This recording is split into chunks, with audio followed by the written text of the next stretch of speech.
And we're joining you later today, of course, because of that autumn statement given by the Chancellor. And you were just hearing there from Shadow Chancellor Rachel Reeves. Over the next few hours, we'll be picking through what Jeremy Hunt has said, what's on offer and who for, the winners and the losers, and also getting reaction from politicians, businesses and, of course, you.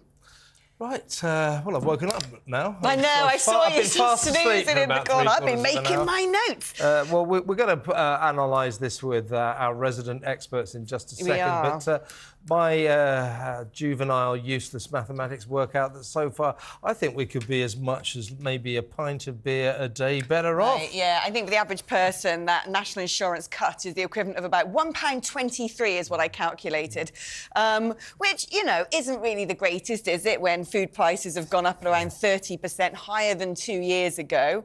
What we might be saving, I think, in terms of that cut in national insurance, and that applies, of course, universally, doesn't really keep up with the increasing cost of living, as far as I can make out. And it seemed to me, Kev, that, frankly, the people who might be getting a little uplift here are the people who aren't productive, essentially. It's people on benefits, people on pensions.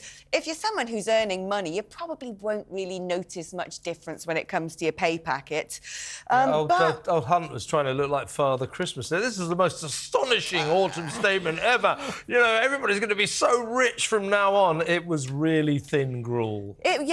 I mean, I think there are a lot of offers to businesses, and there are a few things in there which I've sort of scribbled down on my bit of paper saying Brexit benefits, something we haven't seen much of lately.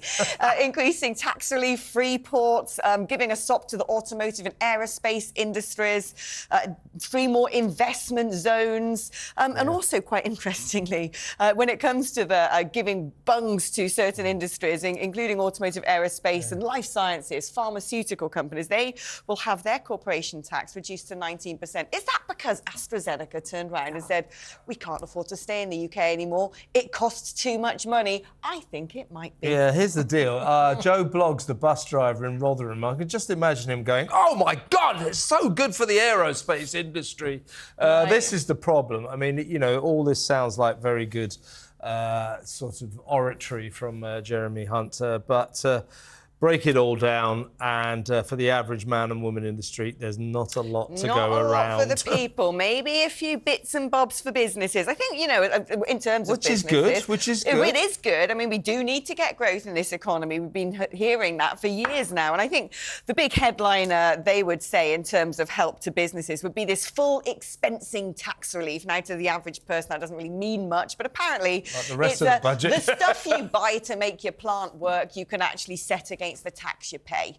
And he says that is now here to stay. So good news for some big business. And but as I said earlier, Alex, that's not a bad thing. As I said earlier, meanwhile, they made a lot of play of this. Aren't we generous? We're going to really raise the minimum wage. Well, that's not the government having to pay that. That's small businesses. That's true. If you, as we said earlier, if, for example, you employ 10 people, the government has just imposed this massive great pay rise on you, the business owner. This could break businesses. So let's not go running away with just how generous this autumn statement is. But